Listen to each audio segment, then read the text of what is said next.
Can turn out the lights for one of the biggest providers of rooftop solar power in Georgia. After thousands of consumer complaints and investigations across the country, including the Fox 5 I-Team, Pink Energy's gone out of business. Fox 5 I-Team reporter Randy Travis is back now with information on what this means for all their Georgia customers and the future of this growing green energy. Randy. That's right, Courtney and Tom. Yeah, Pink Energy is one of the largest providers of rooftop solar in Georgia. They blanketed social media with their ads, but in the end, their promises did not match the truth. I pass by every day. I'm hoping that arrow would go away, but it doesn't. It stays the same. When we last left Daniel Stancia of Barrow County, the personal care home owner was constantly checking the status screen of his new solar power system. I got 16 panels on the front. He had paid Pink Energy $82,000, a big number, but he says it came with the promise he'd eliminate his Jackson EMC power bill. How was your salad? It was good? Yeah. Plus have backup solar battery protection for his patients if the power ever went out. But Daniel's system rarely came on. I was hoping maybe something will fix by itself, but it wouldn't.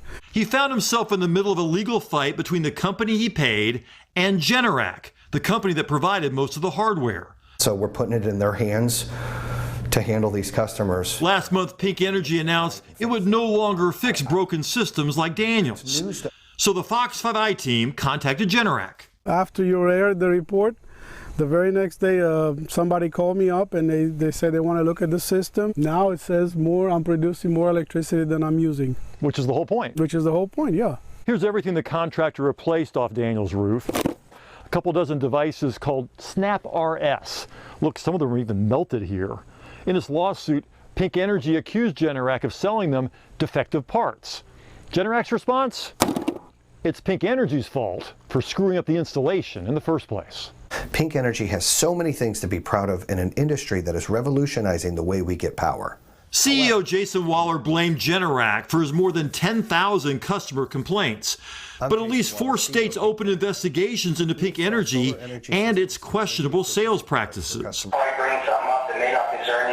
This senior account manager wrongly told our undercover producer we wouldn't have to pay a power bill at all. These are expensive systems.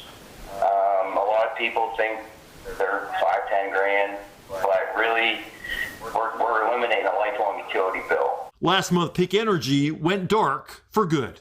That's what happens when you don't take care of your customers. Why they couldn't figure something out among themselves and put the customers first is just beyond me. Georgia Solar's Association of Local Providers put out an alert last year about out-of-state companies like Pink Energy. What did you see about Pink Energy that so many customers missed? It was really quite alarming, the kinds of claims that they were offering. Are you worried that it's going to affect your business in the short term?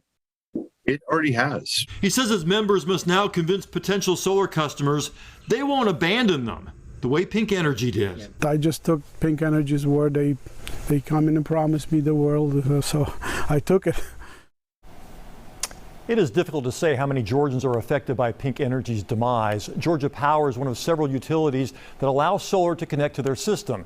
A spokesman said they have around 8,000 solar customers who do business with about 100 solar companies. Pink Energy was one of the biggest, they say. Yeah, I remember you did the story on that gentleman that you gave the update on tonight. Good to see that he got some resolution because it was really sad to see the situation he was in. But obviously you can't do a story on all of Pink Energy's customers. So how do those people get some recourse? Luckily, there is one company still in business, and that's Generac. Okay, and they have told me and they've told the customers they will take care of these issues. So there's a 1-800 number. Hopefully the people who have those problems know to call that number. They've actually, they say they've got installers already in Georgia qualified to do that work, and they're hiring more. So they seem to be serious about fixing this problem. Good for all those affected that there is some kind of recourse. Exactly. Thanks, Randy. Randy, thanks. Good update.